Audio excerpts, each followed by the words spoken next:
It is Wednesday, October 24th, 2018.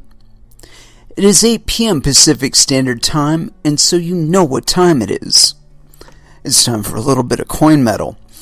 And it was a very get your ass kicked at Jiu-Jitsu Wednesday. I'll just put it like that. I spent a lot of time getting my ass kicked. And that's fine. That's exactly why I go there. Every once in a while you need to get your ass kicked. Just kind of show you exactly where you stand and what you need to work on. There are no mistakes without lessons behind them, and if you aren't paying attention, you just might miss it. You spend too much time hating on the other person for actually getting you. You spend too much time worrying about the fact that they got you. That you're not paying attention to the real lessons. And so, reflecting back on today, we did some interesting stuff, and for some stupid reason, I'm having a little bit of trouble remembering right off the bat what it was. My apologies there. Oh, geez, drawing a complete blank. Anyway, the end of it capped off in. I think the ultimate lesson there was for me to learn today, or at least the way it felt towards the end, was that we were doing the last rounds of sparring, and we were doing positional sparring with the opponent on side control, and the first person that I sparred with was a lovely young lady, and And I'm not saying that as a sexual thing or anything like that. I mean, she's just a good-looking girl. What do you want? Anyway, so we were going from side control, and I was just trying to tell her, hey, man, you know what? What you really want to focus right now on is keeping me under you and in this position to try and get to a submission. But ultimately, though, you want to maintain the position at least, because once you lose the position, then your possibilities for submission from that position go away. So, the first priority is, after you've established side control, is maintaining your side control. And so that's what I was kind of trying to show her. But I think I thought up probably 4 different ways to try and work toward, and I really did my best to not use strength. I was really trying to use technique. I was really trying to use angles, and that I was very thankful that she I think she was only one stripe white belt, but she had enough uncertainty as to what to do that it allowed me time to think, okay, how can I get out of this in the most efficient way possible? And really, that's like the position I need to be in on my brain here, because I'm a strong guy, and so my tendency is to rely on my strength. But the problem is, relying on your strength will always cause you to tap out due to cardio, because unless you've got awesome conditioning and strength, you're going to end up choking yourself out, just pumping blood to your legs and your arms and your chest, trying to, strengthen your way out of it. And so, I like I said, it provided me enough room mentally to really analyze the situation. It's like, oh, okay, she's doesn't have that knee in position right. So if I just keep kind of scooting into that knee, I can circumvent the knee and then just sit up. And that's exactly what I did. I kept scooting my hip into her, and like I said, she wasn't reinforcing with the knee. She was kind of letting the knee be passive. And so as soon as I felt her move her knee with me on my hip, I'm like, oh, okay, she's not holding up a wall there. She doesn't know to. And so if I can just scoot that knee out from under that hip, I can get her sitting on the hip and then just sit right up, because she doesn't have any way to put enough pressure on me to keep me down. And so that's exactly what I did. And like I said, that's something that I wouldn't have been thinking if if I were in a position where I was trying to strengthen my way out of it, you know? And so, like I said, it gave me a little bit of opportunity to assess the situation, you know, get my hands up, establish some good grips, or what do you call them? Drawing a complete blank here. Get up some frames between you and your opponent, you know, bicep and on the neck maybe, and then work from there. And so that's really where I tried to take it, is, you know, what's available to me right now without really having to put forward a whole lot of effort.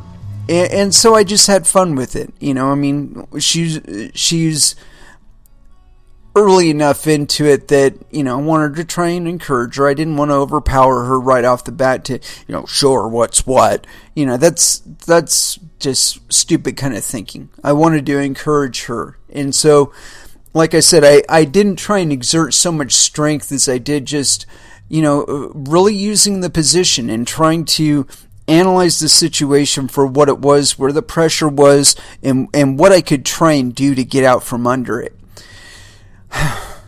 The second matchup, however, was with a very, very skilled gentleman. And I won't name him here, only because if I want you to run into him without knowing who he is. And so he can get you.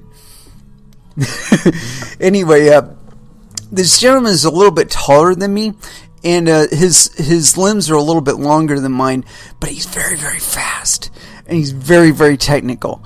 And so it's like, he catches me on stupid shit all the time. I am absolutely certain that, like, in his mind, the way he's analyzing the situation and whatever, he's like me on that white belt, but like 3 or 4x. You know, I mean, I can tell in the way he moves and the way he shifts his weight around and his pressure that, you know, the guy's lighter than me. But when he puts a pressure on me, he feels about 350 pounds. Because the guy knows how to apply pressure right, you know? And so it's like, it was a vast experience differential, man. I'm like, okay, I am the white belt here. You know, there's no doubt in my mind. But, you know, I will say this, and this is the only thing I will say to my defense. I've spent like the last, week and a half, 2 weeks, up to my elbows in fucking grease trying to repair not only my vehicle, but another vehicle on this residence. So, I haven't been getting to jiu-jitsu because that's my vehicle and my backup vehicle. So, like, all non-essential travel is pretty much terminated. And the only reason why I was able to go today was I was able to get a ride. And so... yeah, like I said, so I haven't been doing too much in the way of cardio or whatever. I've been trying to get in some squats now and then, you know, and that's a habit I picked up a while ago. When I was running, one of the things I noticed, I was working at a call center, and I was sitting on my ass for like 8 hours a day, and so my running was doing less good for me, you know, because I was spending all that time on my ass. So what I came up with was certain exercises that I could do in the restroom at work, and just to keep my heart rate up and my metabolism up, right? And they let me stand while I was working as opposed to sitting. That certainly helped. And I even did squats at my cubicle, which kind of freaked some people out to begin with. But then they started doing it themselves, which was cool. But yeah, the thing I'd figured out is if I did 10 air squats, you know, just perfect form, you know, no rush, you know, inhale in, exhale on the way up, you know, and like full hip thrust at the end, you know. And so I would do 10 of those and then 10 push-ups off the faucet in the bathroom, and then go back to work. And I was doing that like, I don't know, like once every 2 hours, or once every hour, once every 2 hours.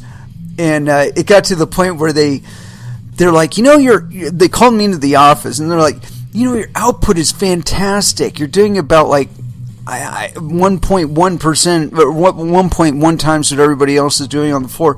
But we notice you go to the bathroom a lot.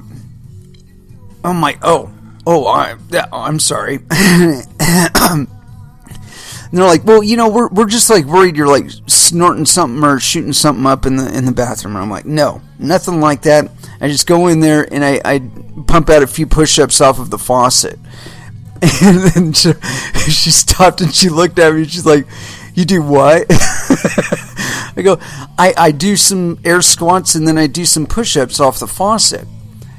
And they're like, oh, okay. Well, we're just a little worried there. We were afraid you might be shooting up some heroin in there or something like that. I mean, and given Eugene, that's kind of that's not something that's abnormal there. So, I understand their concern. But anyway, we were fine with that. But like I said, I was doing that like 3 or 4 times a day. And I was able to keep my heart rate up and also my metabolism up. And I started actually losing weight at work, which I thought was amazing because I work in a call center. But yeah, I've been doing that every once in a while here, trying to get that old heart rate up, get the strength back up, because like I said, I haven't been able to get to jiu-jitsu and just fucking car work, man. I mean, it'd be different if I had a shop here, like a real shop where I have a lift. I mean, because both those vehicles would be done. I mean, I had to put them up to where the front of the vehicle was about height with my chest. I had to take the front of the vehicle off, no problem. Got under the vehicle, extracted all the parts, no problem. But yeah, it's led me to consider options with regard to that. I've been thinking about like a bunker lift or something to that effect, where it's not a regular conventional lift, but you dig a bunker to where you can get under the vehicle. So yeah, I've been considering that as a possible option because I do all my own car work. Gift of a high school education where they still gave a shit whether or not you became somebody when you got out. I don't know, I gotta wonder about that sometimes. Exactly where education has gone high school wise. And it is with that I want to go ahead and open this up with our first dance for the evening. And as usual, we're going to go with a little bit of body count. Institutionalized 2014 First Dance here on Coin Metal. And that was Meshuggah with New Millennium Cyanide Christ. Gotta wonder how they came up with that name, huh? Anywho, as far as what we're going to get into today, I'm not entirely certain. I do have a couple articles that I definitely want to get into. I don't know, one of these days I want to get a little further, a little deeper with some of this stuff. And god damn these people. Every time I do this show, these last few times, I get these fucking scammers glomming onto my shit. Let's see here. Suspicious or spam. Next. Block it. Do it. Alright. See, I never block anybody on Twitter except for this shit. When I see scammers, that are trying to attach their shit to my shit, I block those motherfuckers. Because that's not something that I want to push on. I can handle people disagreeing with me. I can handle people, talking shit or whatever on Twitter. That's whatever. That's Twitter. But I don't like scammery, and I certainly don't like doing anything to allow it to be, perpetuated on other people. Just don't like that shit. So anyway, as far as what we're going to get into today, that's interesting. We might actually cover that, although it's not crypto related. But we are going to do something crypto related right now. And I got one here on BitcoinWarrior.net. Coinbase's OX ZRX listing causes speculation of potential conflict of interest, hints at collusion. And this is authored on the 25th of October, 2018, so whoever wrote it is from the future. Coinbase's recent listing of OX's ZRX token has caused a lot of speculation and conflict of interest.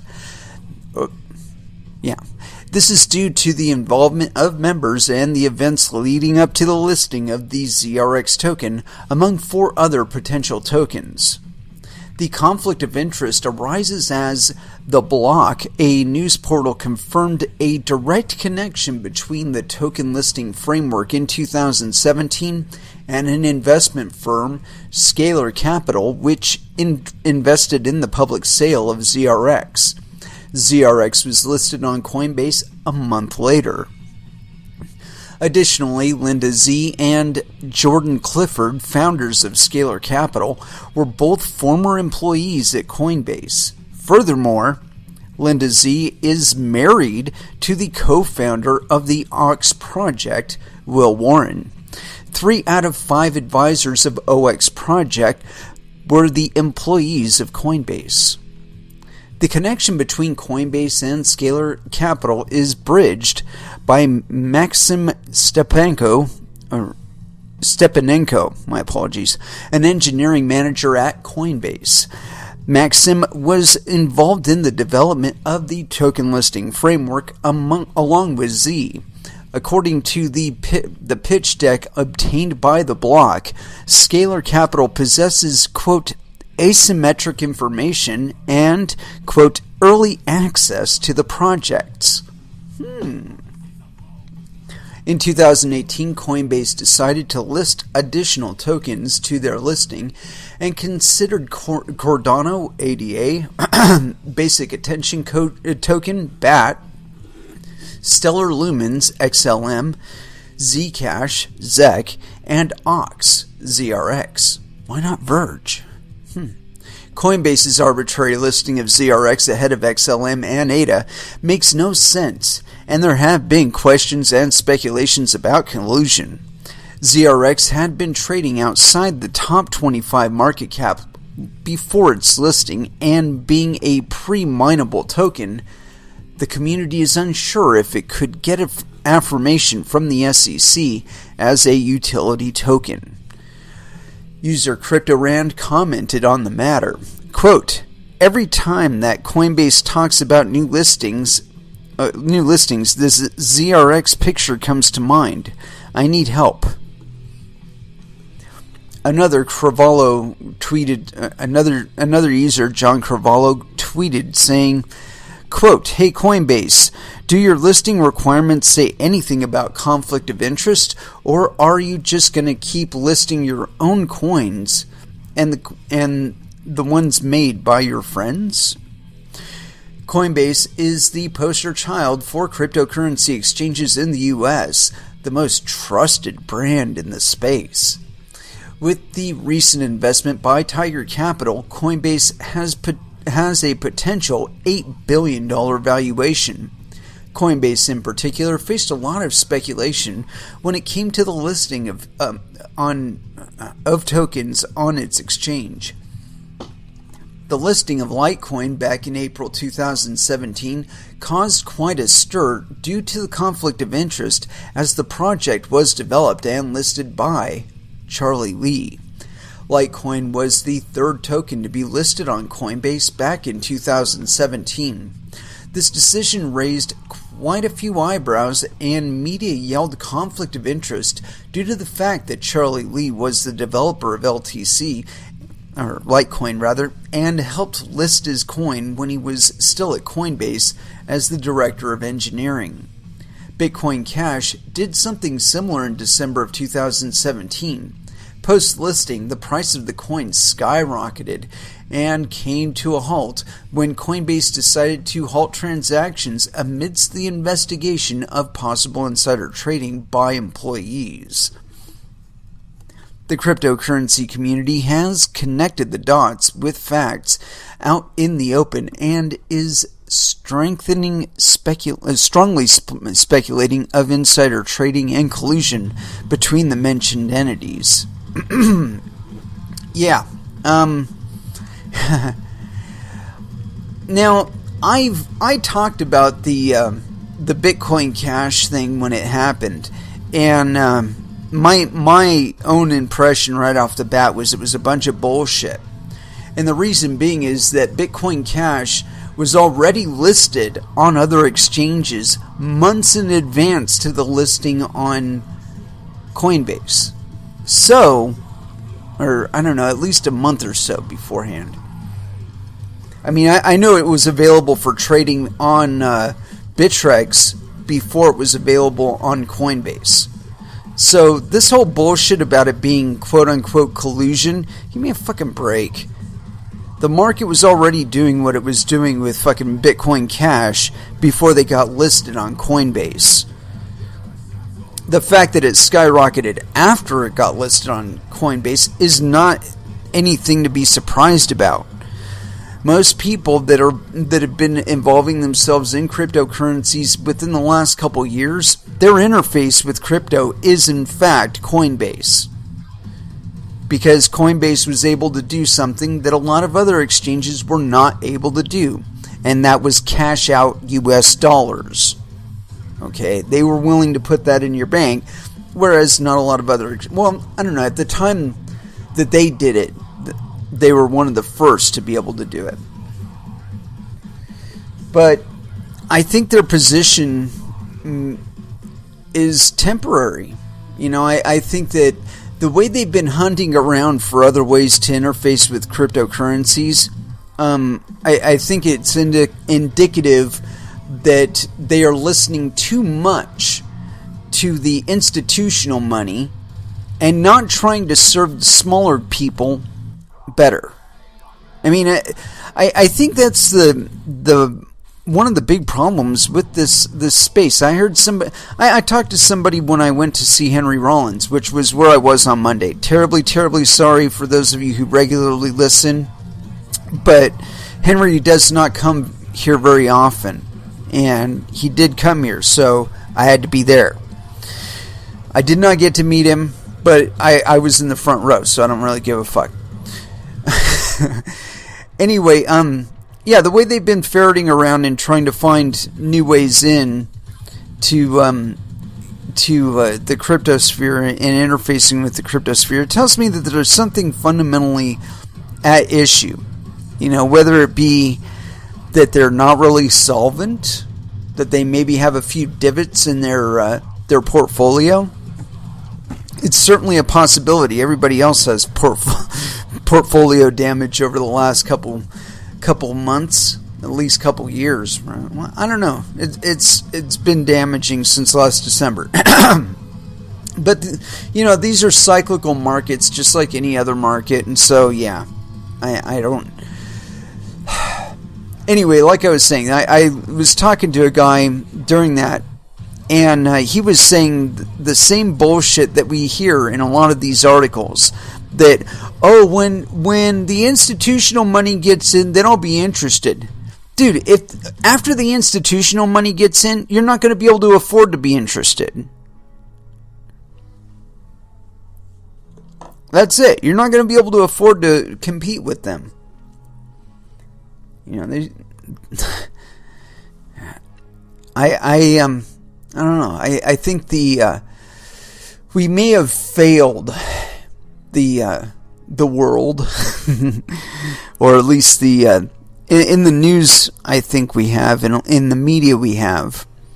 You know, that the memetics that we've been putting out have been dissuading a lot of people from investing their time and effort the way others before them have.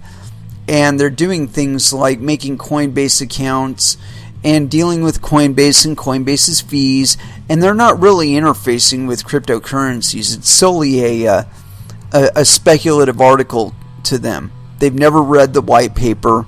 None of it makes sense to them. They actually think Ripple is a good investment, and you know, it's you have to wonder what is right when you're coming down to it. Is it what the public is communicating back to you, or is it what you think?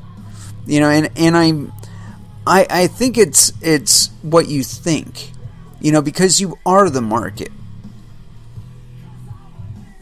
As long as there's a competing interest or a competing perspective, there will be something to talk about. Once it's all one voice or one coin or whatever, then that discussion goes away.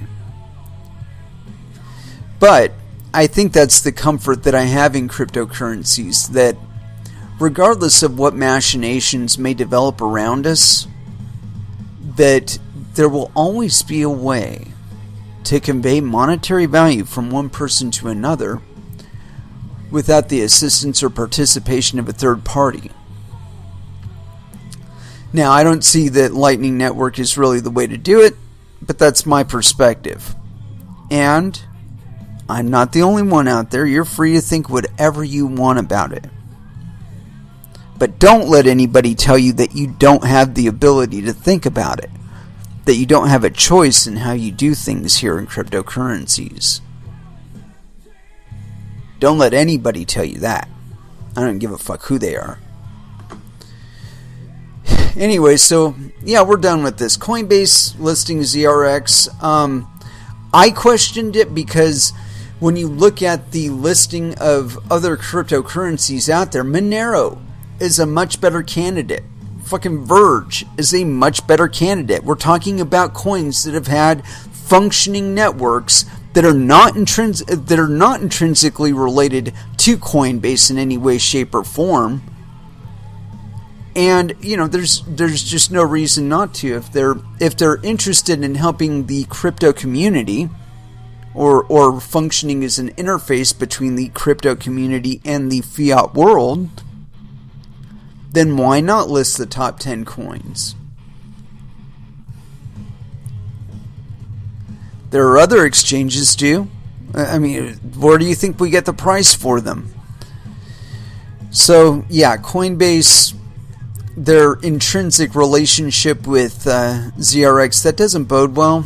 And I will say this, unlike the Bitcoin Cash debacle, which was just somebody not bothering to invest a little bit of time and look at the other fucking charts on the other fucking exchanges, man. Do some TA. Do some research. If you don't do research, you buy the peak, it crashes, you lose your ass, that is your fault. That is not the fault of fucking Coinbase. That is your fault. You just throw money at shit and you end up losing some money. What do you expect? Do your homework, people. Do your homework. And so, yeah, Coinbase, OX, ZRX.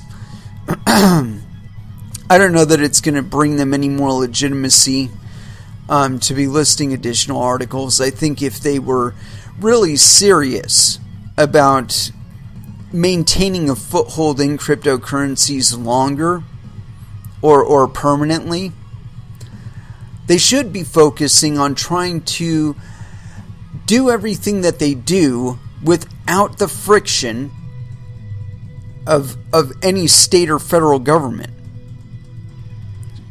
Concentrate on that shit rather than trying to just suck noob money by offering up listings that they can lose money on and that you have insider trading capability on and front run their silly asses. Yeah, like I said, concentrate on that. I'm just wanted to comment briefly on this this whole migration thing from Honduras. I consider that a reflection of failure of the cryptocurrency community. Because the fact of the matter is, and we can't really be blamed for it, but we've had 10 years to get down there. The thing is that is a representation of fucking complete, I don't know how to explain it, man. I mean, it's a fucking inverse economy, man. Where the people that are extracting the goods out of Honduras are not Hondurans, and they're not Honduran companies. They're other people, they're from the U.S., they're from Europe. And they don't have the same priorities that Hondurans had. For their ecological balance, their economic balance.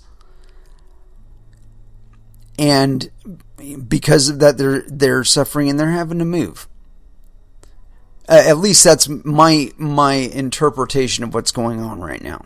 I could be wrong. I don't know. I should certainly study up on the matter. Anyway, the point being that cryptocurrencies are global, right? So they could just as easily be doing transactions in cryptocurrencies in Honduras, doing business in cryptocurrencies in Honduras. And get beyond this shit to where they don't need to move from Honduras because they're actually able to facilitate more economic value within their communities by interfacing with global communities from Honduras. Now, again, I'm not saying anything about don't migrate here or whatever. I'm saying that they could have the economic exposure, the exposure to jobs and shit like that in Honduras. The internet is global.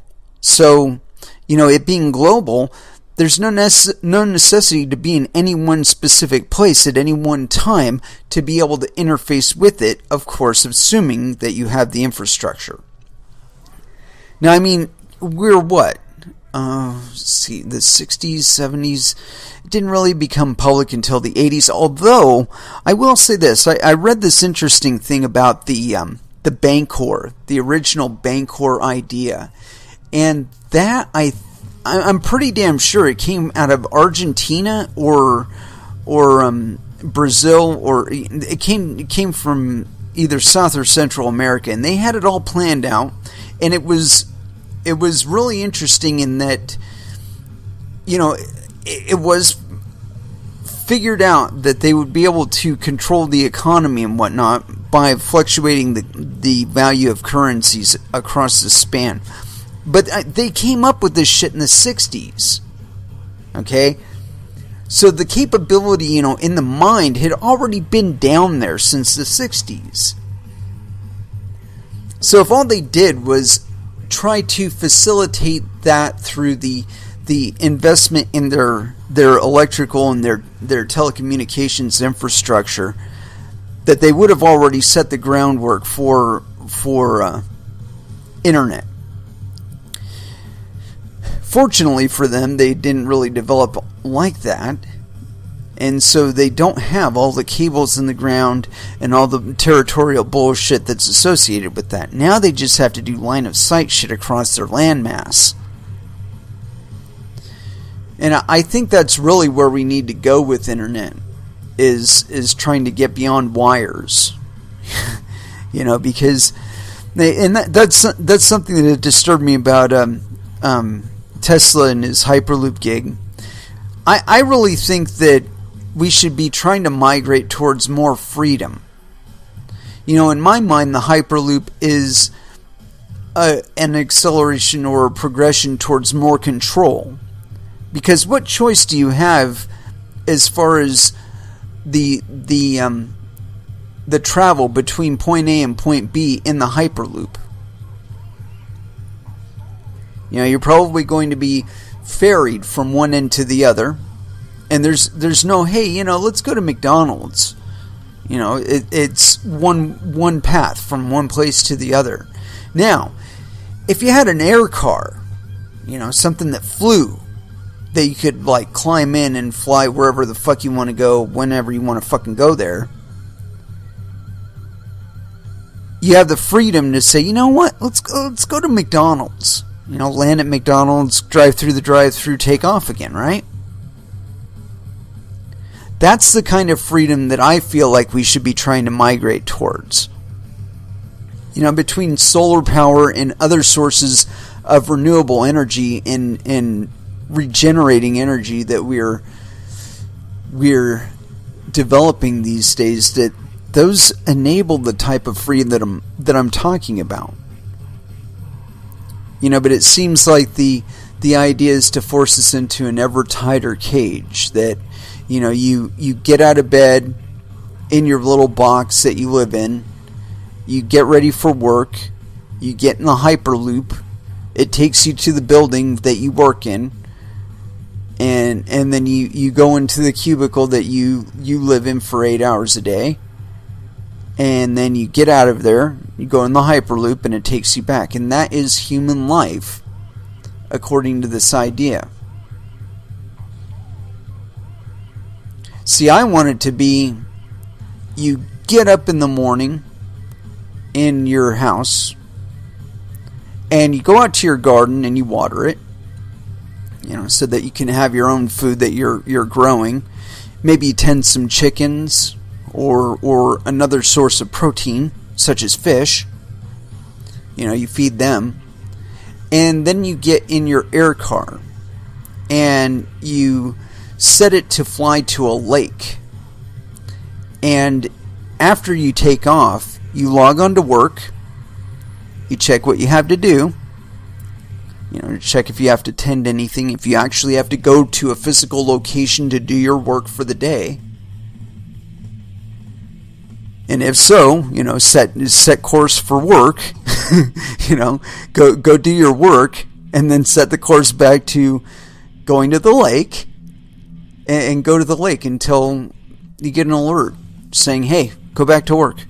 Go back to your physical location. If you have to do like administrative stuff or whatever, you're taking care of that on your augmented reality interface while you're casting with your other hand. That's the kind of future that I want. Hear that, Elon? Take notes, bitch.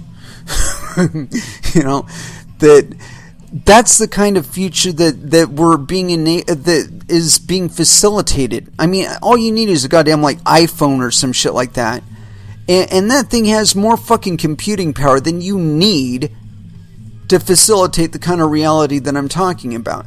Now, I want you to take a moment and imagine this reality where you're able to fly anywhere you want to go, and you're able to work from anywhere on the planet. In this reality, where is the necessity to migrate anywhere other than you decide, hey, you know what?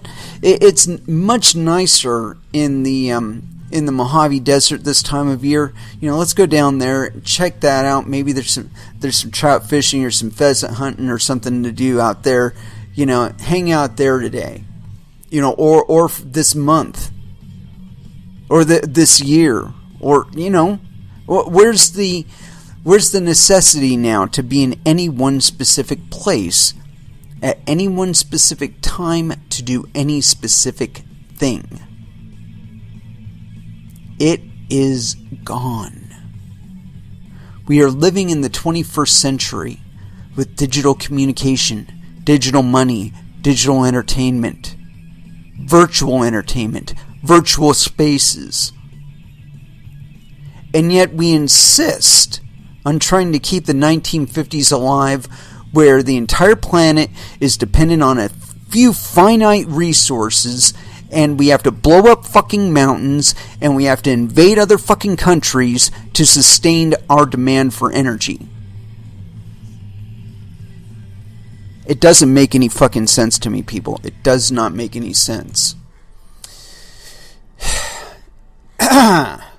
And so, I did have another fucking article around here. I'm just breaking the F meter, aren't I? I had another article here for Coinbase. And, let's see, I'll have to look it up on the Google. I'm developing a more adversarial relationship with the Google. I rely on it entirely too much. I think I need to extricate it. Anyway, so what were we going to look for? Coinbase. institutional investors news. There was like something about their custodial thing that they were... Okay, no. Although that's one we'll probably talk about.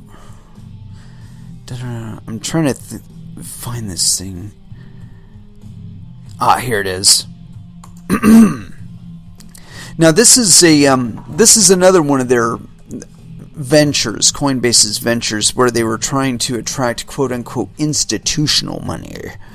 And it's one of the other moves that makes me think that there's a potential that they're kind of goofy on their books. We'll get into this in just a moment. Let me hydrate here.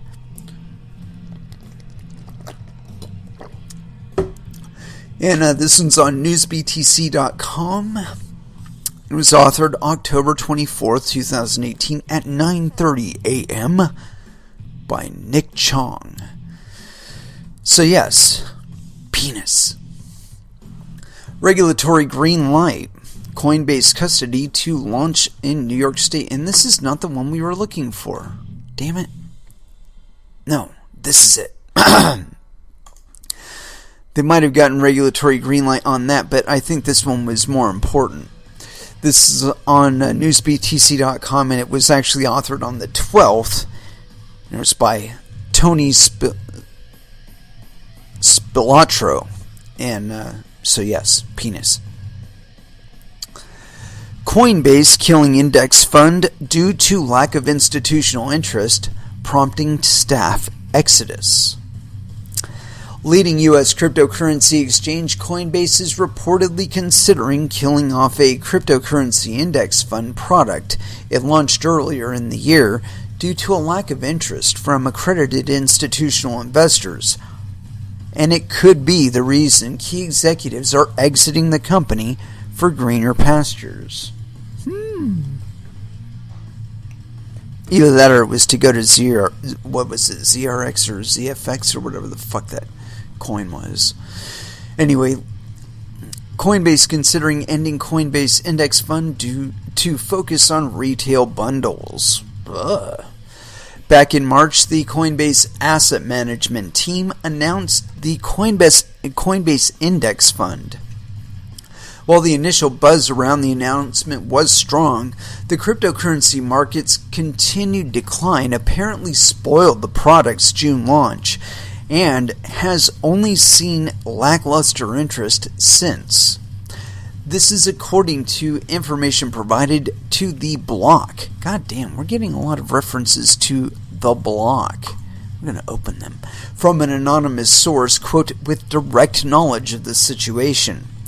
The Coinbase Index Fund offered accredited institutional investors an easy way to invest in a fund consisting of all of the different crypto assets Coinbase currently offers on its platform, weighted by market cap. Investments range from $250,000 minimum buy-in all the way to a staggering $20 million invested.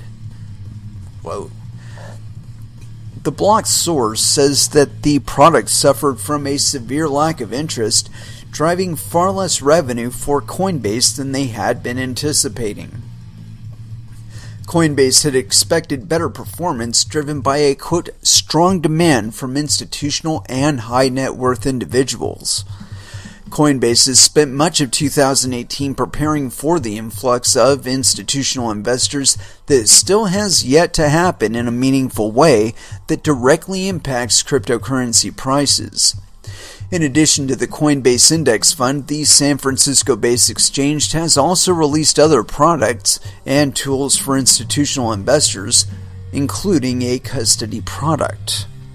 Coinbase has repeatedly failed to garner interest from institutional investors, which may be causing key executives to jump ship to work on platforms that are more interesting to institutional money. Coinbase's fifth employee ever, Adam White, vice president and general manager, this past week exited Coinbase to join Intercontinental Exchange-backed a crypto quote on-ramp for institutions, merchants, and consumers from the parent company that operates the New York Stock Exchange. No collusion there. Given ICE's experience around traditional markets, institutional investors are much more likely to work with a firm like Bakkt than a Coinbase that has long made its mark from interest from retail investors. Retail investors' FOMO is largely credited for driving Bitcoin's parabola in late December 2017. Coinbase continues to corner the retail market and was recently valued at $8 billion. Instead of institutional investors, Coinbase appears to be pivoting back to focusing on the retail space.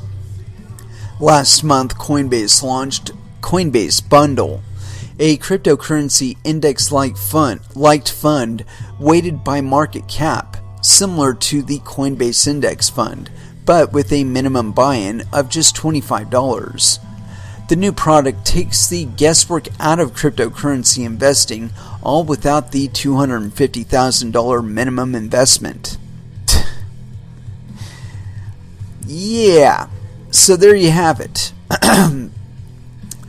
I think the idea that Bakkt is accumulating all the interest, I think that's a bunch of bullshit. I'm sure there are some people that are interested in Bakkt, but Bakkt is like it says, backed by the New York Stock Exchange. And see, New York has been trying to set themselves up as some sort of island of crypto investment or fucking like nexus of crypto and interest and investment, while at the same time maintaining the regulatory like stranglehold they have on the investment space, investment and finance space within the New York State. And they have a greater impact on the rest of the United States, though, because not only do they have the New York Stock Exchange, they also have the New York branch of the Federal Reserve, which is the largest of the central banks here in the United States. I think there's 13 of them here. But anyway, they are the center of the branches, you know.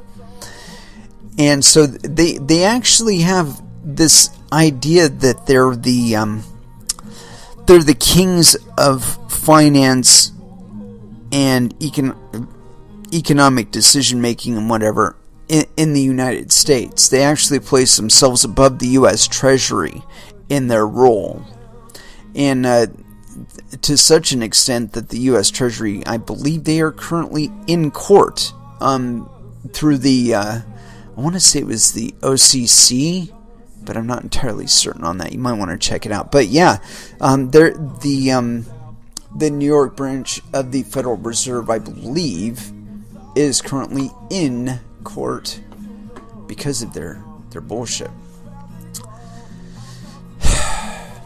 But yeah, so Coinbase kind of floundering about, looking to focus interest or gain more interest from the market. And I think that they will do better if they concentrate on making their fees lower and trying to lower the AML KYC bullshit. You know, if they were to be searching on that end of things, you know, the decentralized end of things, or the reportedly decentralized or whatever, basically the little people, you know, the people that can handle a few pennies, maybe a quarter for a trade fee, you know, the people that are most interested in and most in a position to be benefited by their participation in cryptocurrencies, rather than focusing on people that already have more money than fucking God. I mean, so what? Who cares if they get more money? You know? Why not focus on the people that cryptocurrencies were meant to help, rather than the people that started the problems that caused the need for cryptocurrencies to begin with? I think that's what's troubled me the most about some of the direction I'm seeing, at least in consideration with regard to news articles on cryptocurrency. They seem to be conveying this mimetic, and or this meme rather, and I don't think it's true. I think that people will be more interested in cryptocurrencies when they involve themselves in them. Not when Goldman Sachs puts out their Circle Jerk product, or when the NYSE grows a backed cyst. That doesn't interest my next door neighbor. And it makes me laugh when I talk to somebody who is tending bar, who probably owns the bar that he is tending bar at, or at least is a manager there. When I hear somebody like that telling me, oh yeah, I'll get interested when the institutional players get into it. Dude, they're up to their ass in it. They've been up to their ass in it since 2013, 2014 at least. So, while you're sitting on your laurels, they're accumulating. And by the time you finally figure that out, the best you're going to make is maybe 10, maybe 20%, because you'll be investing like 3/4 through the movement. You'll be buying in 3/4 through the movement, and you're looking for downward movement, but it's too fucking late by then, and the thing is going into a goddamn spiral upward, into a goddamn space needle, and where are you? You're still on the sidelines because you were waiting for institutional money. Pfft. Dude. It saddens me. It really does, because the level of irony there is just sad. It's pitiful. This shit was meant for you. You are the market. You are the invisible hand, and so am I. Try and act like it, for God's sake. Anyway, let's go ahead and throw back down into some music. I'm feeling the need for some caffeine. And we already played some Meshuggah. I felt like playing some more, but nah. We have so much more to play. And, although what to play? I think this one will fit. Ministry, Perfect Storm, here on Coin Metal.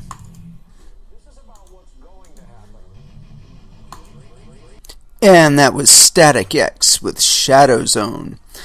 Amazingly enough, it seems the remaining original members of Static X have managed to cobble together a bit of music that Mr. Wayne Static had produced prior to his untimely demise. So, I believe they are releasing it, and they are offering it on pre-order. So, if you are a Static X fan like I am, you might want to go ahead and give that a little investigation. Anywho, as far as what we're going to continue on with, got this article here, and this makes me fucking laugh, honestly. And I'm just laughing to begin with, only because the title of it sounds completely fucking ridiculous to me. The crypto is a full contact sport. You get to experience it best when you are on the field participating, not on the sidelines. Anyway, we got this article here on Coindesk.com.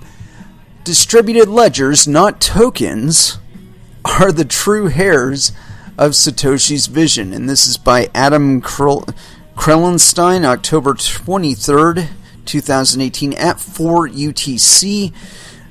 Updated the 24th at 10:22 UTC. 10 years after the anniversary of the publication of the Bitcoin white paper, in arguably one of the most significant technical achievements in recent history, the community that it created and that has rallied around its grand vision is in crisis. Having worked for the past decade to produce protocols that go far beyond Satoshi's original efforts in scale and ambition, we are still struggling to answer fundamental questions about the nature of the technology and the role it should play in our society. Yes, these still include fundamental questions such as what is a blockchain and what is a blockchain good for? It's the receipt book, dude. That's what it's good for. We struggle to understand the relationship between Bitcoin and blockchain technology, between token systems and smart contracts, and between public blockchains and permission ones. No, I don't.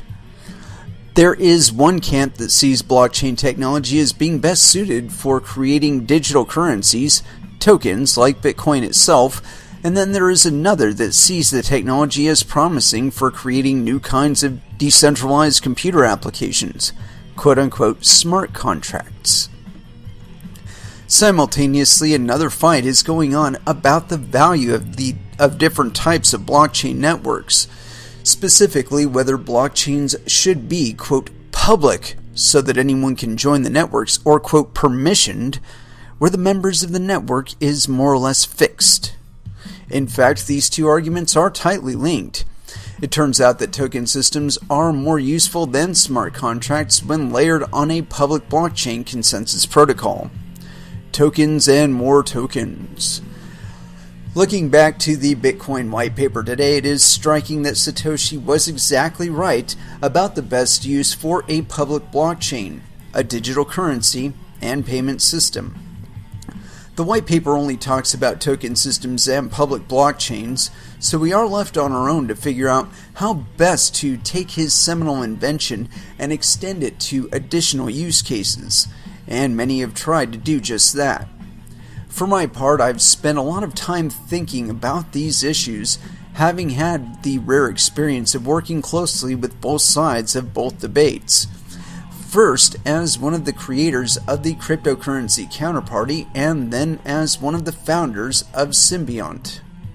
Counterparty is a public blockchain smart contracts platform, albeit one focused on token issuance and trading, while Symbiont is a fintech company that develops and licenses its permissioned blockchain-based smart contract system to improve the infrastructure of traditional financial markets. Yeah, whatever. What I noticed in my time working on Counterparty and in watching Ethereum closely since its inception was that even though both systems were built primarily to support powerful smart contract applications, their primary use cases have been in the creation and transfer of the simplest possible digital instruments, tokens, or cryptocurrencies. With Counterparty, our vision was to create a trustless network for decentralized finance with no middlemen. We implemented smart contracts for token balances, the world's first decentralized and trustless asset exchange. A platform for prediction markets using contracts for difference, a protocol for transparent elections, and a system for provably fair gaming. And we did it all as an extension of the Bitcoin blockchain itself, rather than as a separate network. Nevertheless, Counterparty's adoption was always centered around its token issuance and trading functionality, rather than on the more advanced and more exciting applications that it enabled. Similarly, it has been 3 years since Ethereum launched, and pretty much the only thing anyone is using it for could easily be managed by colored coins, another way of adding support for simple tokens on top of Bitcoin. Ethereum has received a lot of attention and produced a lot of excitement for its theoretically limitless capabilities, but to date people are actually using it for the simplest possible decentralized applications. Part of the reason that Ethereum's adoption has been lackluster is that it's quite hard to build real applications safely on its smart contract language, Solidity. Still, it's surprising that the most advanced Ethereum smart contract with any adoption is a cat-themed trading card game not dissimilar to Spells of Genesis or Rare Pepes, which were launched on Counterparty long before. Ethereum, like counterparty before it, has been used almost exclusively for tracking tokens, despite its potential for doing much more. Where trustlessness is needed. The reason, I think, is that smart contract systems for the general public isn't actually such a great idea. The value in taking a given application and putting it on a blockchain platform is chiefly found in making that application more broadly accessible and trustless. This is of enormous value for a simple instrument like digital cash, which benefits directly from wider adoption and purity of form, that is, Bitcoin, as a payment system and store of value without easy confiscation, debasement, etc., is a better currency than fiat insofar as it lacks these central points of control and interference, unless of course you want to consider stablecoins as a possibility. But for more complicated interactions among end users, where efficiency is more important than universality, it is, and I'd like to debate that point right there. Efficiency is never more important than universality. As a matter of fact, efficiency is derived from universality, because the more people that can use it, with the lower burden, more people can use it. Anyway, continuing on. It is not too difficult or painful to rely on a, quote, higher authority to act in the role of a trusted intermediary, unless you want to, of course, associate all of the costs with that of being an intermediary. Continuing. The interactions of individuals are not complex enough to justify being turned into a decentralized computer program. Not yet. And as a matter of fact, I don't think they ever will be. Continuing. In the realm of permissioned blockchains, on the other hand, smart contracts hold more promise. The target users aren't individuals, they are large institutions, ergo governments and corporations.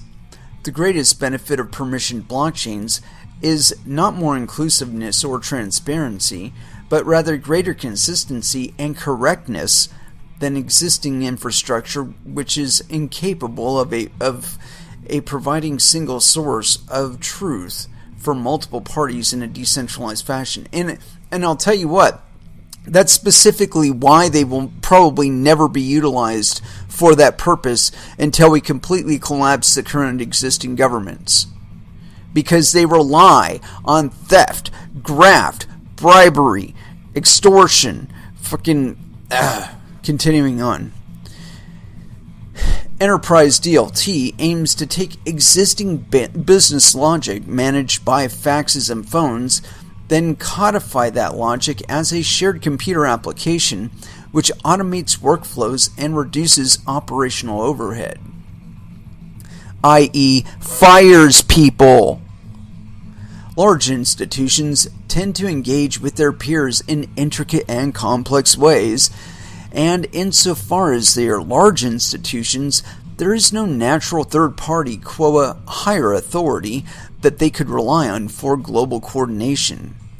Ideally, this coordination would be managed by a blockchain and smart contract acting as a shared system of record and single source of truth, without giving a single party, quote, super user access to a central canonical repository for mission-critical market data. What we knew all along. A blockchain is a way for multiple parties in a decentralized computer network to see a consistent view of the world, so blockchain technology can primarily be valuable either when replacing a consistent centralized system with a consistent decentralized one, the way Bitcoin replaces fiat currency, or when turning an inconsistent decentralized system into a consistent decentralized system, the way a smart contract would replace fragmented financial market infrastructures. In the former case, the value created is in the disintermediation of a central party. In the latter, it's in the increased efficiency of a coherent, authoritative source of truth in a decentralized system. On this point, I would wholeheartedly agree with the author. It is fitting then that token systems, the simplest possible smart contracts, should be as widely accessible as possible, whereas smart contracts are most useful in permission settings where they are faster, cheaper, and easier to use, and where they can solve a particular business problem in a deliberate and controlled manner. And to that point, sir, I would only disagree with you in that I believe there are smart contracts that can be designed specifically for retail functions, especially when considering things like international commerce, where somebody in Japan could be buying a small run lure. And when I say small run, I mean, the production runs aren't very large. They're in hundreds instead of hundreds of thousands. Where somebody in Japan could be buying fishing lures from somebody in Lubbock, Texas, who makes them in his garage. That's a use case I see for a quote-unquote smart contract, whereby both would be able to link in commerce, and the smart contract could be the intermediary between the physical thing being transferred and the monetary value being transferred. Continuing on. The conclusion that I've come to is that just as was originally envisioned by Satoshi Nakamoto, the greatest use of a public blockchain is in fact as a digital currency and payment system. Generalizations of Satoshi's innovations in the time since he launched Bitcoin manifest partly in the enterprise DLT space are not competitive with Bitcoin. Instead of replacing fiat currency with digital gold, they may be used to build new kinds of databases that can support workflows that are completely unamenable to management within the context of a traditional client-server framework. Efforts to build complex smart contracts on public blockchain networks aren't tackling problems inherent in the design of existing decentralized systems, the way Bitcoin did, but rather are striving to become more usable versions of centralized systems. They are, of course, anything but. And with that, I would agree with the author on that. And honestly, I see this vision of differentiating the two spaces as more congenial and more functional than what we see conveyed to us by a lot of the products that are being introduced, where people are seeking to be third-party intermediaries, rent seekers within this space. Whether we're talking about exchanges or in fact the coins that are claiming to have exchanges of their own. Again, these are all positions where they're trying to establish themselves as gatekeepers between you and the monetary value being transferred. And I really think that that's probably the last place it should be.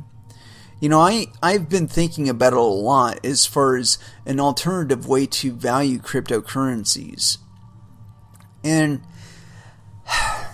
this one I think is probably more functional than what we go by now, where we're basing them on the volumes of available fiat currencies versus the volumes of available cryptocurrencies. Although I will say this, that the contractions that we're seeing from the central banks, that's actually going to cause more use cases in people's lives, as they're not able to get liquid sources of capital in fiat. They will be searching for them in other means, and cryptocurrencies is definitely on the top of that list, because there's there aren't the same barriers to entry into the crypto space that exist in the fiat markets. And in this case, I think it's one of the places where cryptocurrencies are going to see greater use, where we are seeing amounts of liquid capital in fiat currencies contracting among the markets. I think that's going to be one of those places. And we did see another dip today in the NASDAQ. I don't know if anybody caught that. I think it was like 600 points or something like that. That's a sign. It's a sign, kids. That money's got to go somewhere. And I would not doubt that what's happening is that institutionals are divesting themselves of certain investments that they have on the NASDAQ and the Dow, and they're looking to reallocate those funds And I do anticipate that we will see bumps from that, because invariably we will show up on their list. And one of the other things that I've noticed is that a lot of the institutionals are relying on OTC trades themselves. I mean, you guys might have heard about that one Bitcoin transaction where they managed to move $194 million with 10 cents on the transaction fee. I would guarantee you that's an OTC trade between wallets. Between one person's wallet and another person's. Whether it originated in an exchange or not, I don't think it did, because you would have the exchange associated fees. And so think about it. Somebody is moving around $194 million worth of Bitcoin. Is that person you? It's not me. I'm nowhere near.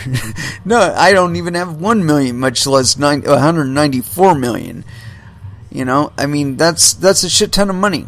And so to me, that's an institutional investor. That's Goldman Sachs. That's Bakkt. That's the New York Stock Exchange. That's the New York Federal Reserve. That's, a big fucking player. And that's just a little nibble on the side of their portfolio. But in their eyes, and mine at this point anyway, it's a prudent investment.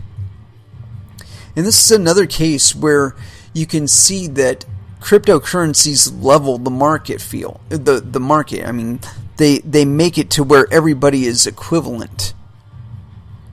There was a single person, a single entity behind that purchase, whether it be a single individual person or a company or a bank or a nation state or a nation.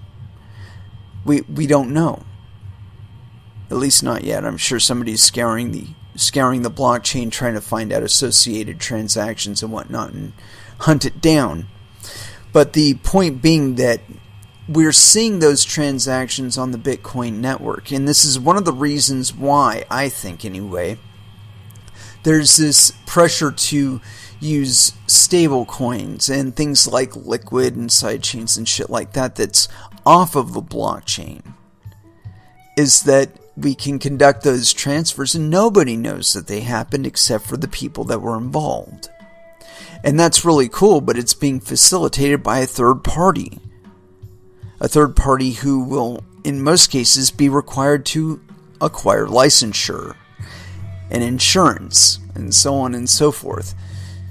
But you can't really insure cryptocurrencies unless you're able to seize them physically or digitally, that is, from the person that received them. No getting those coins back. So yeah, insurance people are going to be out a shit ton of money.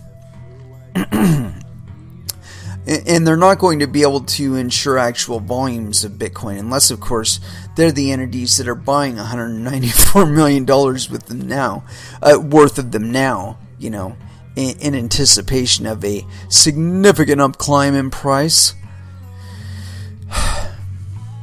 Yeah, we're all individual participants in this space. And it's something that I think a lot of these people that are anticipating regulatory frameworks and trying to institute them on cryptocurrency users, I think that's where they're going to find a lot of resistance, because the people that are involved in cryptocurrencies these days is not the same people that were involved exclusively 3 or 4 years ago, or 5 to 7 years ago. There are politicians directly invested. There are cops that are directly invested. Who are the politicians going to call to do enforcement actions? They're going to call cops. And the cops are going to be looking at their mining equipment when they wake up in the morning and hearing that white noise sound of the fans and thinking, one of these days they're probably going to call an enforcement action against me. Do I want to be doing enforcement actions against other people that are just like me? Probably not. So it's with that I wanted to talk about this one. This one's on newsbtc.com. Taiwan prepares itself for ICO regulatory framework. This is by Cole Peterson, October 25th, 2018, 3 a.m. So yes, penis, and from the future. Investing in the initial coin offering markets may soon be incredibly safe and easy for Taiwanese investors, according to a recent statement from the chairman of the country's main securities regulatory agency. The comments regarding the imminent introduction of an ICO regulatory framework came from Wellington Koo, the chairman of Taiwan's Financial Supervisory Commission, FSC, who said that they are currently in the process of drafting ICO regulations that would make them as liquid and safe as retail stocks. According to a report from the Taipei Times, who originally reported Koo's comments, the FSC is hoping to have a regulation in place by June of 2019 and is currently in the process of implementing a review process and definitions for which types of token offerings would qualify to be regulated products. Koo importantly noted that the regulations would exempt digital currencies and tokens that are used for purchases at specific retailers or organizations, like ones offered by gas stations, grocery stores, or airlines. According to Chinese Nationalist Party legislator William Tsang, who spoke about ICO regulations right before Koo, the impetus for an ICO regulatory framework is the amount of fraud that currently exists in the industry. Koo then noted that by regulating token offerings, investors will have access to better products and fraud will diminish. Bullshit. They're just going to keep out projects that aren't associated with them directly. Continuing. Quote, "The more we regulate, the more this new economic behavior wanes." Fuck you. Regulatory framework specific to ICO tokens, not cryptocurrencies. Taiwan Securities and Futures Bureau Director General Tsai Li-Ling importantly noted that the ICO regulatory framework will be entirely separate from any potential regulations surrounding cryptocurrencies, i.e. that they're planning some sort of cryptocurrency regulation on top of this ICO regulation. Tsai explained that, quote, "People often confuse an ICO with the trading of cryptocurrencies, not me," but further added that the government already has a framework to regulate token offerings that are securities, and that the new regulations would pertain more to tokens that aren't directly defined as security tokens. That sounds like cryptocurrencies to me. It is important to note that this is a positive development for the cryptocurrency and ICO markets, as this type of, quote, "do no harm" regulation is what many analysts see as being the next evolutionary step that takes cryptocurrency markets to new highs. Yeah, they're full of shit too. Koo added that, quote, "The Commission has no intention of curbing the creativity and productivity associated with cryptocurrencies if they are not used as securities." Another positive development for the token markets is the recent news regarding South Korea potentially lifting its 2017 ICO ban at some point this year. While speaking at the 2018 Korea Blockchain Expo, Lee Hai-hoon, the chairperson of the National Assembly Special Committee, said that the ban may be lifted in the, quote, "near future." News surrounding Taiwan's new regulatory framework for ICOs and South Korea's potential ICO ban lift are incredibly positive for the token markets and could drive an influx of funds into well-regarded projects that will be compliant under new regulations. Yeah, whatever. Full of shit. You know, to me, this is all a bunch of shit. You know, they talk, but what they're saying doesn't really hold a lot of water. As far as I'm concerned, this just introduces a lot of confusion. That, securities that aren't, or tokens that aren't securities, well, that sounds like cryptocurrencies. So, again, I think this is just adding a bunch of confusion on the regulation side of things, that they'll be able to say whatever they want to say when they're trying to do some regulatory action against you. That they'll be able to say, oh, well, it doesn't fit under this regulatory regime, but it fits under this one, and you're in violation and not compliant with it, so we're going to throw you in jail and charge you a lot of money. That's what it sounds like to me. Creating invisible walls to run people into. But I can see a little bit of the thinking behind it, but I can also see where the market will deviate from this. There's all this creation of regulatory frameworks and whatnot, and I see them built on misperceptions about how this crypto market really works. We have flash in the pans, and we have market miscalculations, and they result in parabolic movements on the charts and all that shit. But they are temporary. What exists, what persists, are projects that people can, on an individual level, invest themselves. Because those projects are built on the back of real people, real market interest. You see this up and down movement of other bullshit, other ICOs and insider trading coins and all that other shit, stable coins. These are just flash in the pans. They're built on temporary interest and temporary market focus. They're not considered, I think, as long-term projects. They say that about 80% of all the ICOs are quote-unquote fraudulent from the get-go. And to some extent, I would agree with that. I would also say the same thing about any kind of quote-unquote blockchain project that is not rooted in people mining it. People willingly, knowingly mining it. Because that's the market interest that's conveyed. When you're looking at the coins, there's a market interest behind them. People would not mine them. People would not exchange them. People would not trade them. People would not own them, hold them, if they did not see the potential for real value going on.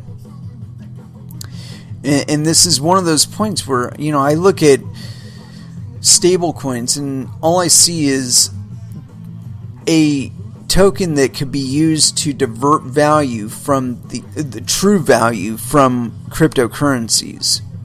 Because if I can create as many as I want of them and I have a direct interface with an exchange, I can front run the market all day long on fake volume, and the market is they're no the wiser.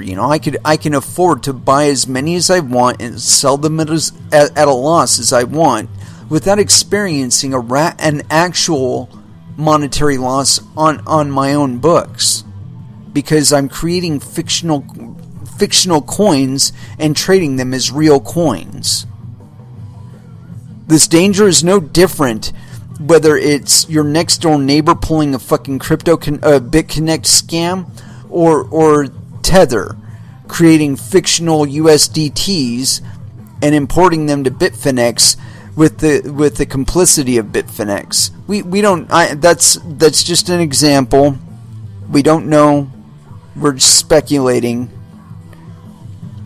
But the point being that it's possible. Anyway, let's go ahead and throw back down into some music. And you know what? I don't play a whole lot of suicidal tendencies, but I'd like to play more. So here we go. Lovely. Here on Coin Metal. And that was Soundgarden with Outshined. And it is with that, I'd like to close this episode out. We've not been outshined yet. Don't let anybody tell you different. There's a lot of title changes going out there, a lot of seismic movement going on out there, and that money's got to go somewhere, kids. You can bet that it's not all going to land in the institutional pockets, and it's not going to land in all the institutional markets. The markets are you. You are the market. You are the invisible hand. Try acting like it sometime. Thank you very, very much for listening. I certainly do appreciate the support. We will be back again on Friday at 8 p.m. Pacific Standard Time. So until then, I want y'all to trade safe. Do your homework. And watch out for your own bunghole, because nobody's going to do it for you. Not even Coinbase. And as far as the Last Dance is concerned, we're going to go Slayer Deviants. Last Dance here on Coin Metal. Thank you again for listening. And y'all have an excellent evening.